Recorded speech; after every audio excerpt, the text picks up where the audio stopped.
जिस बीएसएनएल को आपने तबाह करके छोड़ा था ना, वो बीएसएनएल आज made in India 4G, 5G. He did,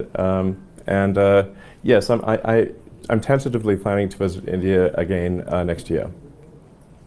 I'm looking forward to it. BSNL की स्ट्रेटेजिक प्लान को देखकर एक बार फिर से जियो, एयरटेल और वीआई ने पकड़ लिया माथा। प्रधानमंत्री नरेंद्र मोदी और एलन मस्क के इस स्पीच के बाद बीएसएनएल ने तो मानो टहलका ही मचा दिया है, क्योंकि बीएसएनएल के साथ साथ अब भारत सरकार भी अपनी कमर कस चुकी है और दुनिया के सबसे अमीर शख्स में गिने जाने वाले एलन मस्क की कंपनी स्टारलिंक के साथ बीएसएनएल मिलकर भारत के कोने कोने में डेटा क्रांति लाने जा रहा है।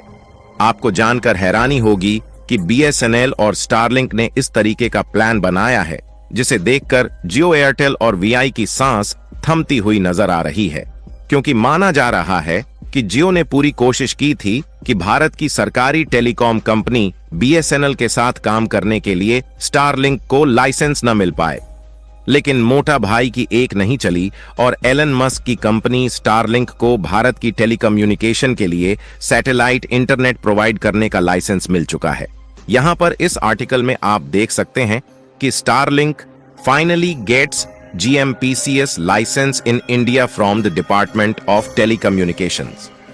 रिपोर्ट में यह दावा किया गया है कि भारत सरकार की तरफ से सैटेलाइट इंटरनेट के लिए परमिशन मिल चुकी है, जिससे अब जियो को बीएसएनएल की तरफ से सीधी टक्कर मिलने जा रही है। यकीन मानिए दोस्तों, 2.5-3 सालों के इंतजार के बाद स्टारलिंक को यह लाइसेंस मिला है और इस लाइसेंस को दिलाने में रतन टाटा ने अहम योगदान दिया है। आखिर ऐसी कौन सी वजह थी जिसके कारण 2.5 से 3 साल तक परमिशन नहीं मिल रही थी, और ऐसा क्या हुआ कि अचानक स्टारलिंक को परमिशन दे दी गई है, और इससे बीएसएनएल का कौन सा फायदा होने जा रहा है, इस वीडियो में हम आपको बताने वाले हैं। लेकिन आगे बढ़ने से पहले बीएसएनएल ने जियो, एयरटेल और वोडाफोन आइडिया को सीधे टक्कर देने के लिए मार्केट में अपने कदम को रख दिया है। उसके लिए वीडियो को एक लाइक और सब्सक्राइब करके कमेंट बॉक्स में रतन टाटा और बीएसएनएल को बधाई देना बिल्कुल ना भूले। दरअसल पिछले कुछ दिनों में प्राइवेट सेक्टर की तीनों टेलीकॉम कंपनियां जियो, एयरटेल और वीआई ने अचानक से अपने रिचार्ज प्लान की कीमतों को बढ़ाया है। इससे यह यकीन हो गया है कि ये कंपनियां लोगों को अपना गुलाम समझने लगी हैं, लेकिन इनकी सर्विस इतनी भी एडवांस नहीं है कि उनके सिवाय लोगों के पास कोई दूसरा ऑप्शन नहीं है। अगर बीएसएनएल, टाटा और स्टारलिंक तीनों साथ में मिलकर काम करते हैं तो इनकी सर्विस इतनी ज्यादा एडवांस होने वाली है जिसके बारे में जियो, एयरटेल और वीआई सोच भी नहीं सकते। क्योंकि यदि बीएसएनएल, स्टारलिंक और टाटा यह तीनों कंपनियां आपस में मिलकर काम करती हैं तो इन्हें भारत के किसी भी कोने में इंटरनेट पहुंचाने के लिए टावर की जरूरत नहीं पड़ेगी, बल्कि ये लोग सैटेलाइट के द्वारा डायरेक्टली बिना टावर के भारत के कोने कोने तक इंटरनेट पहुंचा सकते हैं, जो कि जियो, एयरटेल और वीआई की कंपैरिजन में बेहद ही सस्ता होगा।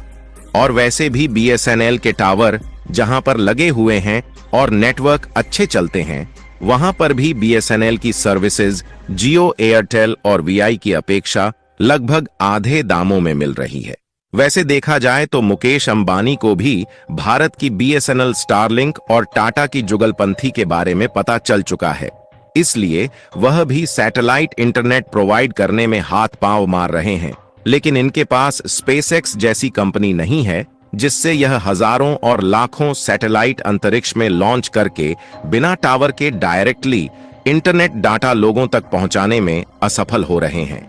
जबकि बीएसएनएल भारत सरकार द्वारा संचालित होती है और भारत सरकार को एलन मस्क की स्पेसएक्स की सब्सिडियरी कंपनी स्टारलिंक का साथ मिल चुका है।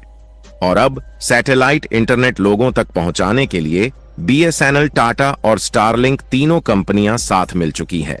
जिससे बीएसएनएल का काम कई गुना आसान हो चुका है। यानी कि देखा जाए तो अब जियो, एयरटेल और वीआई को जल्द ही भारतीय कस्टमर को लूटने का अंजाम भुगतना होगा। यह कंपनियां आज के समय में भारतीय मोबाइल यूजर्स को अपना गुलाम इसलिए समझना शुरू कर चुकी है क्योंकि यह कंपनियां समय के साथ बदल चुकी हैं। लेकिन इसी बीच भारत की सरकारी स्वामित्व वाली कंपनी बीएसएनएल समय के साथ नहीं बदल पाई। जिससे बीएसएनएल को अपने कस्टमर से हाथ धोना पड़ा। फिलहाल बीएसएनएल भले ही उस समय नहीं बदल पाया, लेकिन बीएसएनएल ने अपनी पुरानी गलतियों से सीख लेकर अब बदलना शुरू कर दिया है और बीएसएनएल वही पहले वाली सोच लेकर आगे बढ़ रहा है कि लोगों तक सस्ता और हाई स्पीड इंटरनेट पहुंचाया जाए।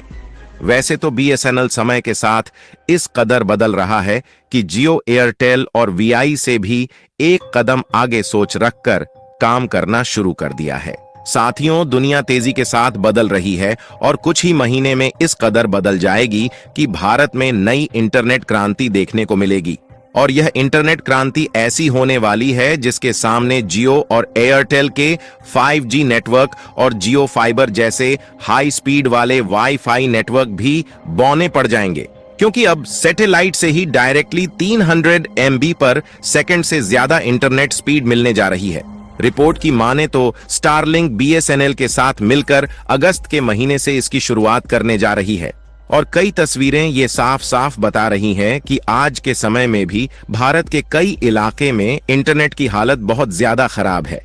आज के समय में इंटरनेट से पढ़ाई करने वाले बच्चों के लिए कनेक्टिविटी से जुड़ी समस्याएं इसलिए बढ़ चुकी हैं क्योंकि जियो, एयरटेल और वोडाफोन आइडिया ने अपने रिचार्ज के प्लान को तो महंगा कर ही दिया है, लेकिन समय के साथ साथ व्यवस्थाएं नहीं बदली और जिन लोगों को अच्छा इंटरनेट मिल रहा है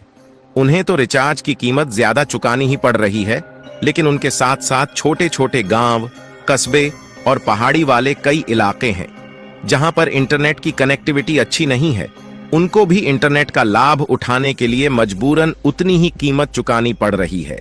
फिलहाल अब एलॉन मस्क की स्टारलिंक की भारत में एंट्री के बाद महंगे रिचार्ज और स्लो स्पीड से जुड़ी लोगों की दिक्कतें खत्म होने जा रही हैं।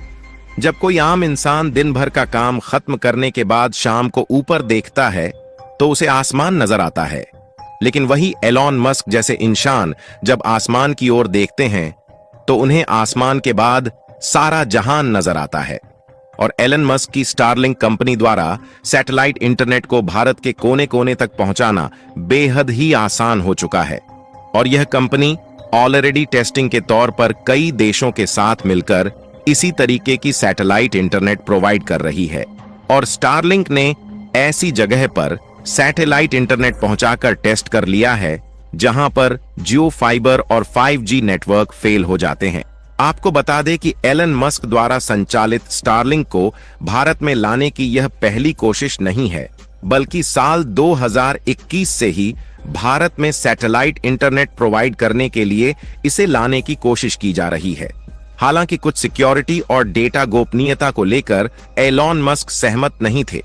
लेकिन अब एलॉन मस्क भारत की नीति पर सहमत हो गए हैं, इसलिए इनको भारत की तरफ से लाइसेंस दे दिया गया है। अगर ध्यान दिया जाए तो भारत के कई ऐसे सुदूर और पहाड़ी इलाके हैं जहां पर इंटरनेट पहुंचाना काफी ज्यादा मुश्किल हो रहा है, क्योंकि टावर और ब्रॉडबैंड सर्विस पहुंचाने के लिए तारों का जाल बिछाना काफी ज्यादा एक्सपेंसिव है। लेकिन स्टारलिंक जिस तर्ज पर काम करता है, इसी पर भारत की स्पेस एजेंसी इसरो भी पिछले कुछ सालों से काम कर रही है और इस बात की उम्मीद है कि भारत की स्वदेशी कंपनी को भी जल्द ही सफलता मिलेगी,